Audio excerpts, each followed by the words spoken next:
রিজিক কমে যাওয়ার ৬টি কারণ হল: ১. পাপ কাজে লিপ্ত হওয়া।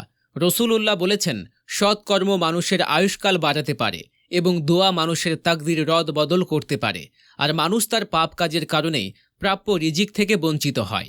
২. কৃতজ্ঞতা আদায় না করা। আল্লাহ তাআলা পবিত্র কুরআনে ইরশাদ করেছেন, আর যদি অকৃতজ্ঞ হও তবে মনে রেখো আমার শাস্তি বড়ই কঠোর। ৩. মিথ্যা কসম খাওয়া বা ধোঁকা দেয়া।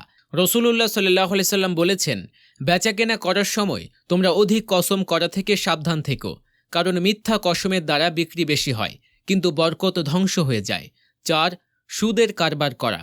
আল্লাহ তাআলা পবিত্র কুরআনে স্পষ্ট ভাষায় বলেছেন, আল্লাহ সুদকে ধ্বংস করে দেন এবং সাদাকাকে বর্ধিত করে দেন।